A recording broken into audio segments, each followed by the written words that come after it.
boa noite.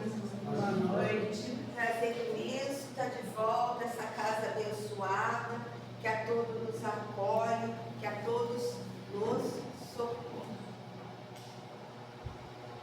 O tema que eu escolhi para esta noite, para nós estudarmos juntos, é uma parábola que sempre me impressionou muito e que eu acho até pesado, né? Porque vindo de Jesus, que era uma pessoa tão doce, tão meiga, essa parábola para mim era até um pouco difícil de entender. Dá para diminuir só um pouquinho? Eu acho que está Desliga. Pode desligar. Melhorou? É esse aqui, ó. Aquele botão que está aceso ali, Cláudia. Vira tudo ele para a esquerda. Esse? Vira. Pode me virar. É esse mesmo, você acertou. Deu? Quer que ligue isso de volta? Não? Bom, se ficar muito quente, a gente conversa de novo, né? Muito bem. Então, essa parábola sempre me impressionou um pouquinho. Vamos ver o que vocês acham dela. Parábola do festim de bodas, que no final ele diz: muitos os chamados e poucos os escolhidos. Tem até a ver com a leitura de hoje, porque ouvir o segue-me é doce, seguir já são outros 500, né? Mateus 22, versículo 1 a 14. Essa parábola está em outros evangelistas também, mas eu escolhi a de Mateus para conversarmos hoje.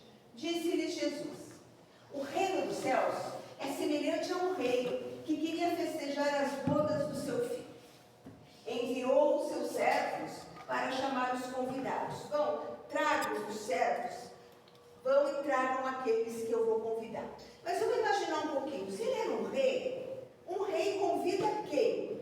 Para jantar ou para comemorar alguma coisa? Os da elite, não é verdade? Os que são próximos da realeza, que nem quando casou o príncipe da Inglaterra. Eles chamaram os importantes, não é? Não foi aberto para todo mundo a cerimônia. Estes, porém, recusaram-se.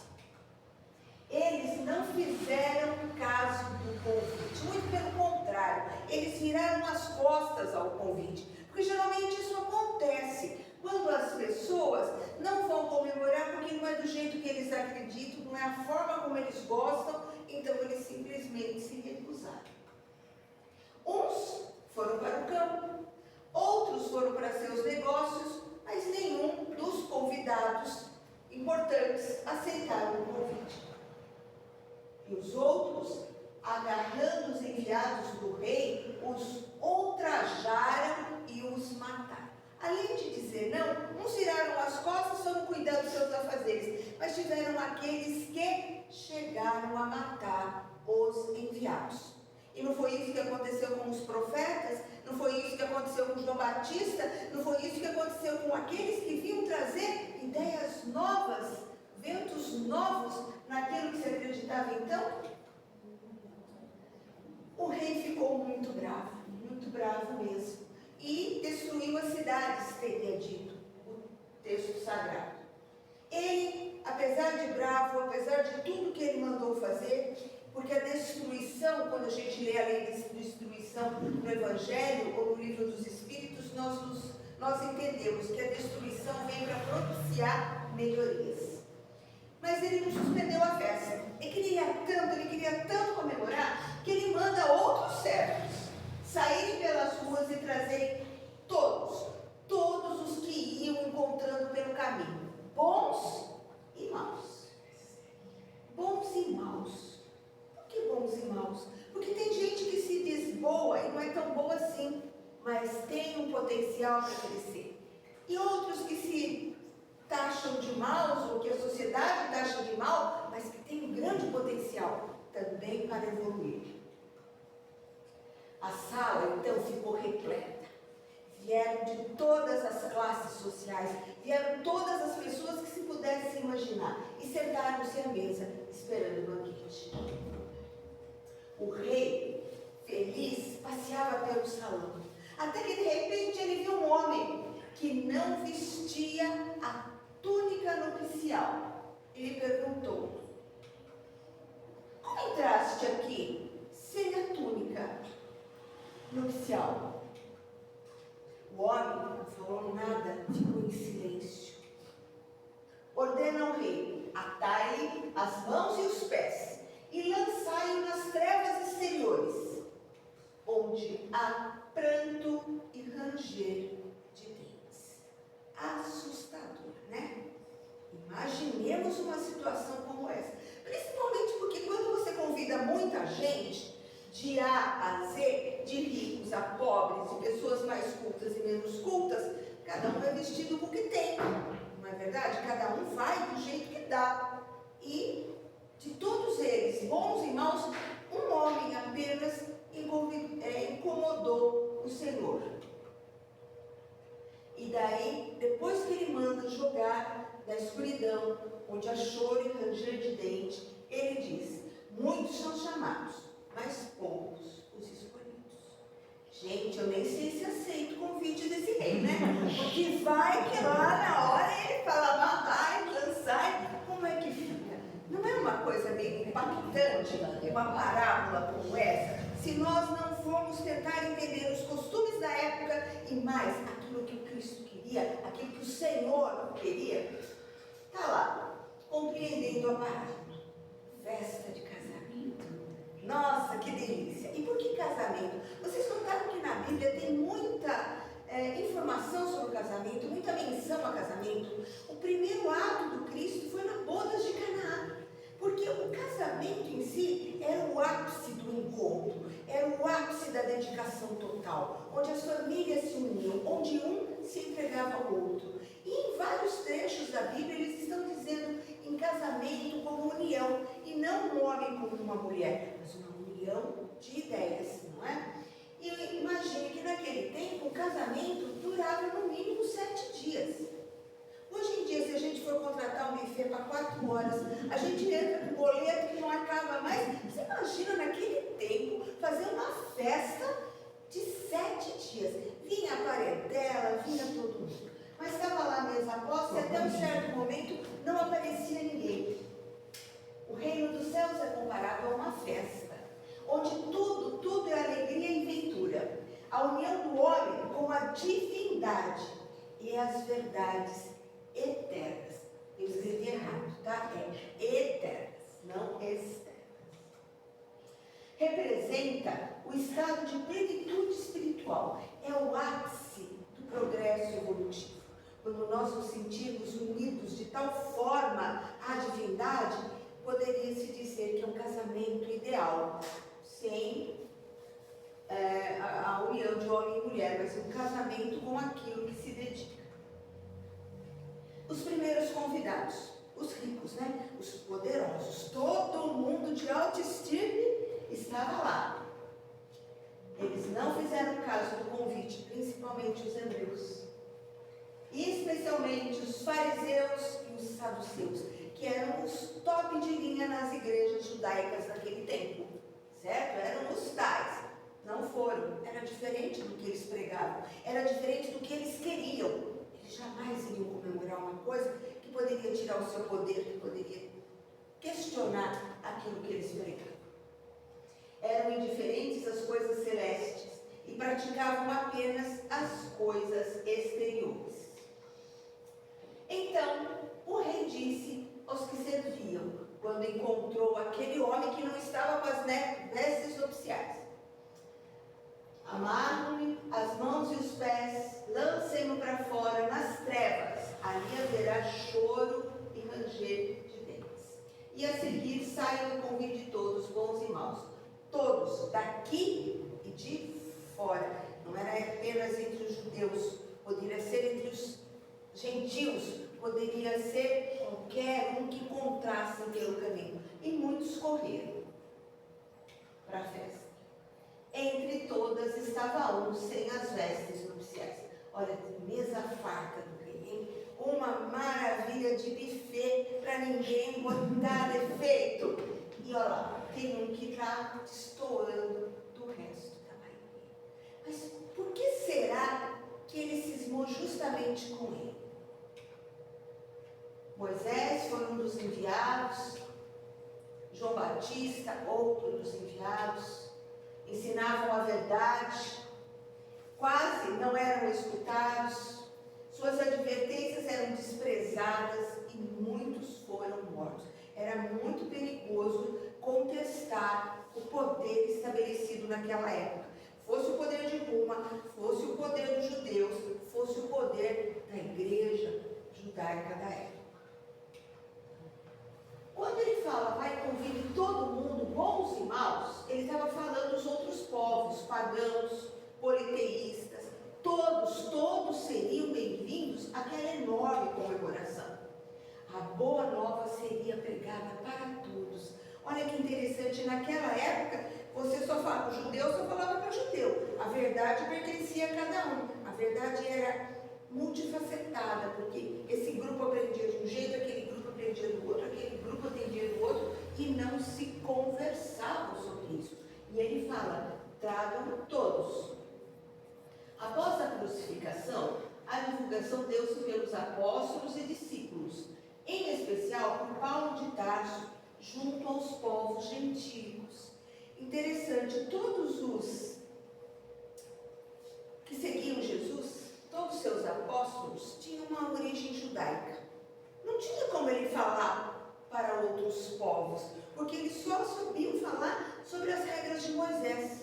Paulo não, ele era muito preparado, ele era um tribuno romano. Então, quando ele toma conhecimento do que o Cristo pregava, ele entendia aquilo e conseguia explicar de uma outra forma. E somente ele era capaz de levar essa verdade aos outros povos, que não os próprios judeus. Que, por sinal, nem ouviriam, que do jeito que eram, firmes naquele ponto único, não aceitariam um discurso de uma pessoa que não fosse da religião deles. Quem acolhesse a boa nova teria lugar na festa. Todo mundo podia ser bem-vindo. Como é hoje em dia, todo mundo é bem-vindo. E quando ele fala nas trevas exteriores, meu Deus, a pessoa é tirada da festa, amarra pés e mãos e joga na escuridão onde há choro e ranger de dentes. E aqui aparece uma mulher grávida. Porque a afirmativa de Jesus se referia à manifestação da lei de causa e efeito. Os que se mantêm indiferentes ao conhecimento e à prática dos ensinamentos espirituais serão conduzidos a reencarnações dolorosas para o soerguimento de suas almas. Então, bons e maus podem ouvir, bons e maus podem querer melhorar, bons e maus terão conhecimento, mas querem se melhorar. Mas tem aquele que, apesar do conhecimento, não quer se melhorar. Ele está na festa pela comida, ele está na festa para criticar. Tem gente que vai casar só para criticar, né? Parece que nem estava nada gostoso. Não, ele estava ali, mas ele não tinha aquele coração pronto para a boa nova que estava sendo distribuída, o alimento espiritual. E é por isso que ele foi perseguido, é por isso que ele foi retirado. Entre todos os que ouvem, poucos são os que guardam e aplicam proveitosamente aquilo que é falado, as verdades divinas. Poucos se tornam dignos de entrar no reino dos céus. Tem um livro aqui que se chama, e a cabeça já não dá muito mais, O Céu e o Inferno. Quem não leu, leia. E vocês verão que pessoas simples entram no céu, e pessoas cultas muitas vezes não. Pessoas que se diziam ateias entram no céu, e pessoas que eram religiosas não entram no céu. Por quê? Porque não estavam prontos, não tinham a veste nupcial, não tinham se preparado emocional, não tinham se preparado espiritualmente para estar naquela situação. Muitos são chamados, poucos os escolhidos. Quando eu ouvia isso, eu falava, puxa vida, né? Mas Jesus não faria isso. Foi tão bem criado. Escolheram tanto uma mãe para ele, Maria, que nós vamos assistir aí no teatro, né? Não era uma mulher qualquer, foi preparada para receber aquele que nos tiraria da escuridão, das trevas. E de repente Jesus chega e convida todo mundo e fala, vocês entram, vocês não entram. Não dá para imaginar que isso aconteceria se não tivesse um excelente motivo. Então o chamado, o segue-me, é feito para todos. Alguns até dão uns passinhos, mas não são suficientes para entrar no reino dos céus e na festa das bodas com o Altíssimo. Agora eu queria fazer uma análise com vocês, que eu ouvi uma palestra e eu achei bastante interessante. Então eu vou tentar reproduzir esses conceitos com um exemplo mais objetivo. O casamento é uma festa real, uma festa que liga o homem com a divindade. Dura 7 dias. O dono da festa ficou desagradado com a recusa. Destrói a cidade, mas mantém a festa. Ele não desiste. Ele sabe que apesar de que aqueles que voltaram as costas o fizeram, ele não fica revoltado. Ele não se sente numa atitude de vingança. Ele se sente que é necessário preservar a festa, preservar o convite. Convida todos os tipos. Mas qual seria o trago mais adequado? Gente, se vocês forem num casamento, a Marisa vai de dourados. Já vou avisar vocês, certo? Vai no brilho. Já o outro vai com uma roupa mais simples. Não simples no sentido de pobreza, mas simples porque já não é uma pessoa tão exuberante. Eu sou uma pessoa escandalosa. Dificilmente vocês vão me ver de bege em algum lugar. O outro vai de vermelho, maravilhoso. Cada um vai da melhor forma que consegue ir, não é assim? O sapato mais bonito, de preferência que não dou o pé, mas a gente, se possível, vai de salto, porque você quer estar bem para aquela festa. Mas qual seria o traje mais adequado? Aquele que está com um traje mais simplório, que está com o traje que veio do trabalho, ele não é bem-vindo? Sim, ele é bem-vindo na casa do Senhor. E esse tipo de casamento, a divindade com o homem, também está em Jeremias, está em Isaías, está em Oséias. Sempre a figura que eles encontram da união do homem com a divindade é o casamento. As bodas de Caná era tão importante, a primeira aparição de Jesus. João Batista ele diz, ele é o noivo, Jesus é o noivo, e eu o seguirei, porque ele sabia que o casamento se daria através dele. Então vamos fazer uma análise atual. E para fazer essa análise atual, para não falar da minha vida, nem escolher um de vocês para ser a bola da vez, vamos pensar em nosso lar. Vamos pensar em André Luiz. Conheces a alegria de servir a um amigo? Teria dito Cristo ao ser questionado nas bodas de Caná, quando ele transforma a água em vinho, porque ele estaria propiciando a embriaguez ou qualquer coisa assim. Mas é a alegria que ele quer propiciar, é a tradição daquele povo, naquele momento, que é importante. Clarencio, em nosso lar, quando André Luiz já está lá, depois que ele se percebe que estava no umbral, depois que ele fica lá se recuperando, quando ele realmente fala, não, eu preciso ajudar, eu preciso fazer alguma coisa, ele pensa o quê? Bom, eu sou médico. Olha, Clarencio, eu quero ajudar. Eu sou médico. Vocês conhecem pessoas que você fala assim, quem é você? Eu sou o doutor fulano de tal, advogado. Eu sou o doutor, quer dizer, ele é um anexo da profissão que ele está. Ele não é apenas ele. Então, ele se coloca com as vestes de um médico. Ele se coloca com a toga de um juiz. E ele quer ajudar naquilo que ele acha que ele faz de melhor. Então, André pensava, bom, eu vou aí ver se eu faço um plantãozinho, né, de umas 3, 4 horas, segunda, quarta e sexta, para dizer que eu não estou fazendo nada, porque eu sou médico. E daí, resolveram amarrar os pés e as mãos dele. Ou seja, neutralizaram suas atitudes. Porque ele tinha que se dissociar da figura do médico. Ele tinha que descobrir quem era ele de verdade como filho de Deus. Mas ele fica perdido, porque como médico ele já estava superior. Como médico, ele não esteve nesta vida se preparando para a vida que viria depois da morte do corpo. E de repente ele fica ali, anulado, naquilo que ele achava que sabia fazer, porque ele precisava se encontrar. Porque nós somos muito mais do que a nossa posição, muito mais do que os cargos, sejam políticos, sejam por concurso. Nós somos muito mais do que a nossa profissão. Nós somos muito mais do que mãe de um, filho do outro, irmão de terceiro. Nós somos filhos de Deus e nós temos que saber aquilo que Ele espera de nós. Mas o que eu vou fazer então? Vamos seguir com o André, né? André, ele precisou se desapegar ligado às vestes materiais. Ele teve que tirar o jaleco, que imaginariamente ele carregava por todos os cantos que ele ia. E ele precisava sair desse lugar de conforto para se descobrir. E se descobre depois o grande anunciador das verdades eternas. Se descobre depois não como médico, mas aquele que nos traz a verdade em sua série maravilhosa, que traz e nos ensina sobre mediunidade, sobre vida após morte, sobre reencarnação. Ninguém avisou que era mais que médico. Enquanto ele estava na carne, os pais não fizeram isso, a mulher não fez isso, de dizer, olha, independente de você ser médico, você precisa ser atencioso, você precisa praticar a caridade. Não, ele era médico, isso para ele bastou na vida toda. Até que ele se vê como filho de Deus, um espírito eterno em ascensão espiritual. Daí o jaleco já não fazia mais parte da vida dele. Ele deixou o jaleco de lado. E foi feito um convite a ele.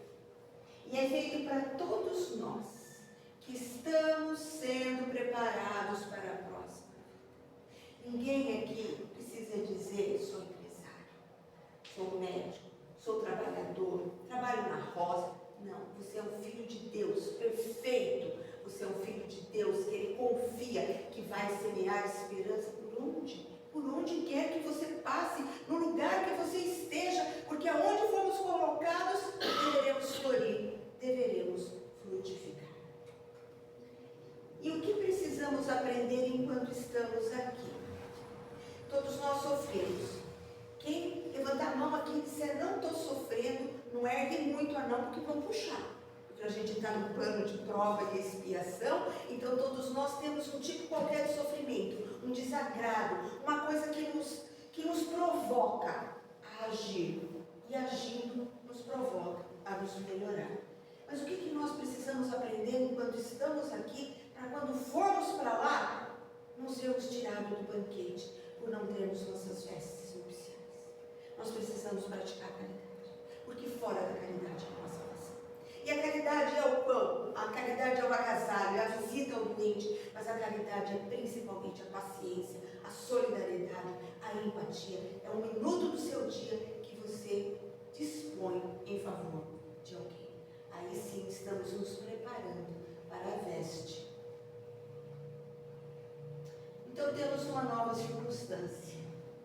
Quando ele teve que deixar o jaleco de lado, e ele não ia mais ser médico, nem enfermeiro, ele ia ajudar na faxina dali, ele faz muita amizade, uma amizade sincera com Narcisa.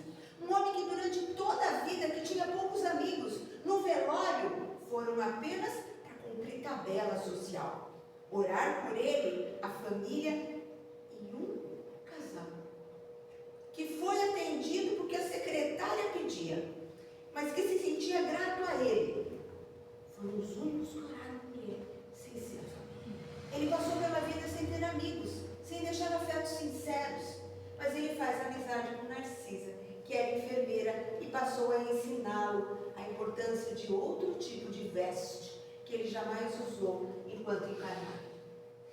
E é ela que o socorre. Quando ele visita a família, e quando ele chega lá, porque era a minha mulher, os meus filhos, a minha casa, e ele chega lá, outro, vestir as suas roupas de pai, de marido, de provedor, outro tomar seu lugar no mundo, naquela família que ele não soube conquistar também. E é Narcisa que o acalma, e é Narcisa que cuida dele, uma amiga que ele conseguiu fazer quando ele desfaz das vestes de médico e se vê como filho de Deus, precisando de alguém. Aprendendo novos valores. Os momentos de alegria e confraternização, eles permeiam todo o Evangelho. Se a gente assistir essa série de João, que eu acho linda, maravilhosa, a alegria que ele tem, os abraços que ele tem, é assim que eu imagino que é a convivência com o Cristo, que foi e que é. Então, sempre momentos de alegria, muitas ceias, talvez não fartas como nós vimos ali, mas partindo um pedaço de pão, dividindo um pouco que tinha.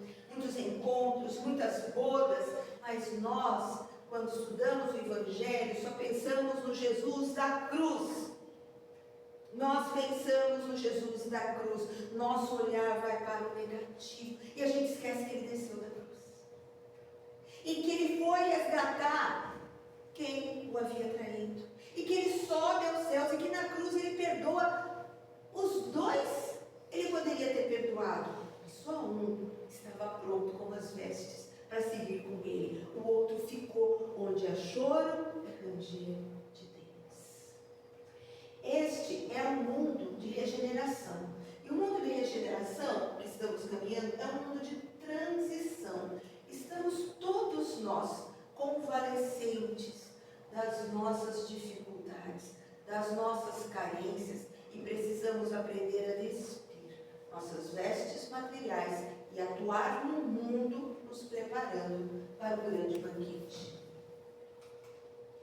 Vamos aceitar o convite? Olha, 2 vezes o convite foi feito essa noite, hein? Docemente é uma pergunta. Vamos seguir? E agora, vamos aceitar o convite para o festim de bodas, para seguir Jesus, para nos prepararmos, para sermos aceitos?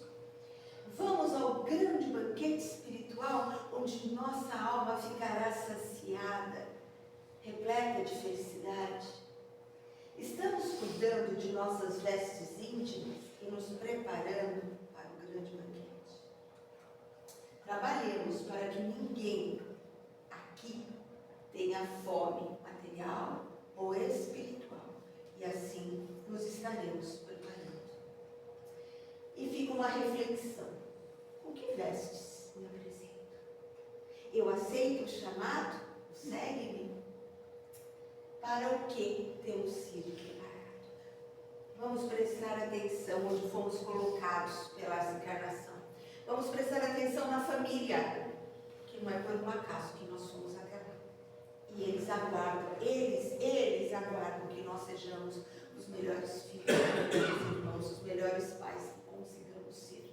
Vamos observar na escola que nós frequentamos, onde trabalhamos, nós vamos frequentar, pensar os lugares em que nós trabalhamos, independente da função que exercemos ali, como filhos de Deus, o que estamos fazendo para nos preparar para o grande banquete. Para vocês todos eu desejo um feliz festim de núpcias e que sejamos todos aceitos ao grande banquete. Que a paz de Jesus nos ilumine sempre. Gratidão imensa por poder estar com vocês. Obrigada. Nós que agradecemos.